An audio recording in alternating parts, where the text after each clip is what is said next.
Well, all of us talked a lot last year about Israel, and this time last year we were like, okay, Iran's going to get a bomb. How's this going to go? And there's what's going to happen in the Middle East. In the last 6 months, the Middle East has gone through a radical transformation, a power shift. And Dr. Mark Hitchcock made some observations.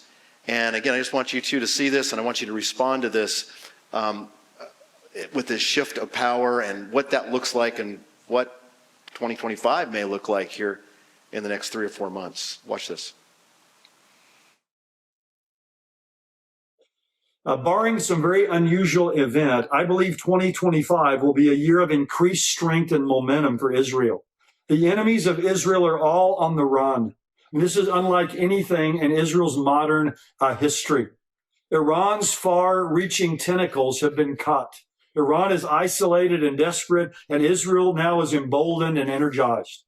And emboldened Israel may even do what they've wanted to do for many years, that is knock out Iran's nuclear sites. CNN has a headline that says, Israel strikes Syria 480 times and seizes territory as Netanyahu pledges to change the face of the Middle East. The collapse of the Assad regime has allowed Israel to go in and hit Syria, again at the time when I'm making this video, 480 times. They're knocking out strategic weapons stockpiles, places where they believe chemical weapons are, destroying air assets. And Benjamin Netanyahu has called this a dramatic new chapter. He said the collapse of the Syrian regime is a direct result of the severe blows we struck Hamas, Hezbollah, and Iran. He says the axis has not yet disappeared, but as I promised, we're changing the face of the Middle East. And I believe this stunning change will continue. The Times of Israel has a headline that says the IDF sees chance for strikes on Iran nuclear sites after knocking out Syria air defenses. Well, Israel now has an open airway all the way to Iran and to be able to just deal with the nuclear threat. Do you guys think that's going to happen soon? Do you think, and how does that tie to Turkey? Because now Turkey is really taking more a dominant role, and then how does that tie to Ezekiel 38? So I think this is one of the main reasons Donald Trump won this election, is because he's going to allow this to happen. He won't stand in the way of Israel doing what she has to do. Mark my words, he won't stand in the way. And this will happen. And the enemies may be on the run, but you know what? The enemies of Israel are going to come back because they're going to be taken out in Gog and Magog in some end-time battles. But they are on the run right now. Well, Iran's trying to cut a deal right now. Hey, we'll let you guys come in and see all our nuclear stuff. It's going to be okay. We'll be friends. Yeah. I think it's too late, boys. Yeah, it is. I think one of the things we have to see is the big regime change with the Assad regime changing, and now we have ISIS, or really Al-Qaeda guys running Syria, and they to quote them, they use the word, we're going to be a more inclusive jihadists.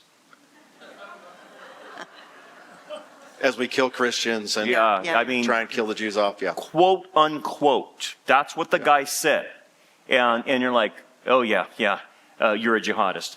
And so Israel obviously is taking more of the buffer zone there in the Golan Heights, and they're realizing that they got another problem up there in the north, because this guy's pretending to be, no, we're ISIS 2.0, we're more moderate. He's not. They're already persecuting Christians. They're already persecuting churches. They're already sending the purity police throughout the towns because of Islam. They're already doing that. So they're hardcore. They're not moderates. They're hardcore. So Israel's going to have to deal with them in the north.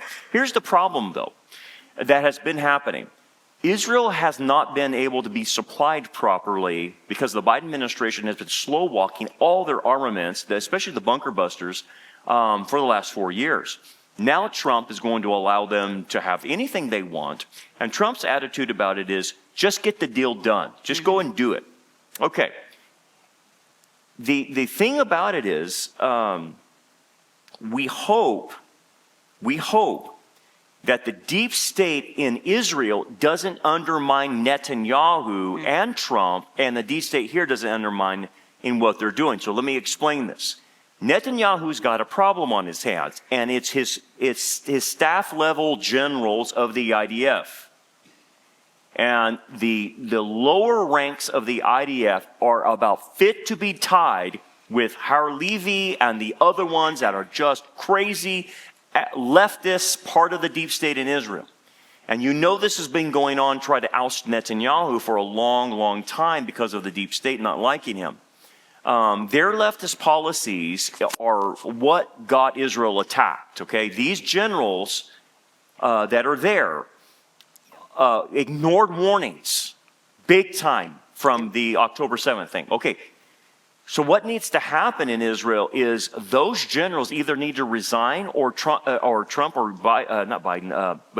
Netanyahu need to do something about them because they are undermining the IDF. The second thing that needs to happen with Israel is they have to start producing their own munitions. Guys, we know what's happening. The reservists don't have hardly anything. The active soldiers have everything. Here's the problem. If they do not start creating their own weapons, and they stay dependent on us, which is great because Trump's in, okay? But that will only be for as long as Trump is in. Let's say the scenario Trump gets assassinated year 2. Guess what happens? They are still stuck not being able to produce their own weapons. That is a major problem in the Middle East. We are hoping and praying that Israel does not say, we can rest now. Trump's here. He'll give us all the supplies. No. Take this reprieve and start making your weapons. Dude, it was down to them not even having the right bullets, guys. That's how bad they were dependent on us. So it takes one regime change in America, and all of a sudden Israel doesn't have their weapons. So Israel has to start doing that. And by the way, like Victor Davis Hanson who has said, Caroline Glick has said, you have to take out the snake, the head of the snake. It's Iran. Yeah. If you do not deal with Iran and the Ayatollahs and take them out, you are not going to solve the problem.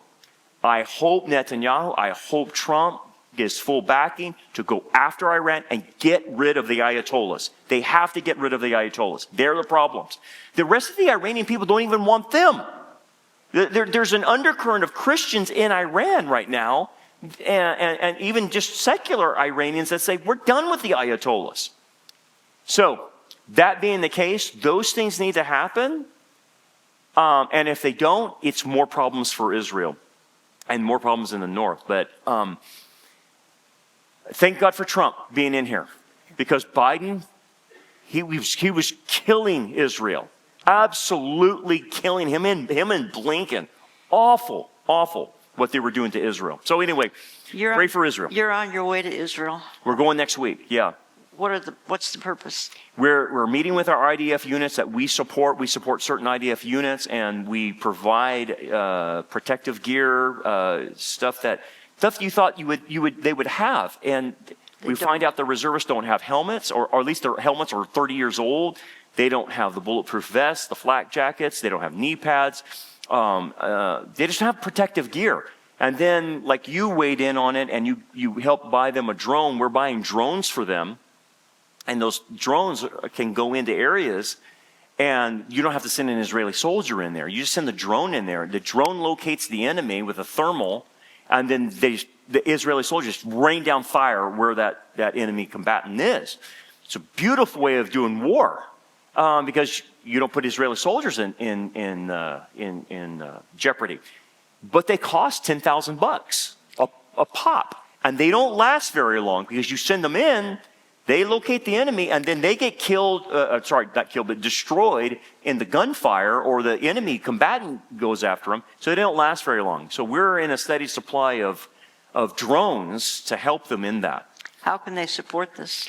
Just go to our website, rockharborchurch.net, go to the giving tab, go to Bless Israel, and just give there, and that money goes to that and to help them. And here's the thing, it's not just simply we're providing protective gear, which is great.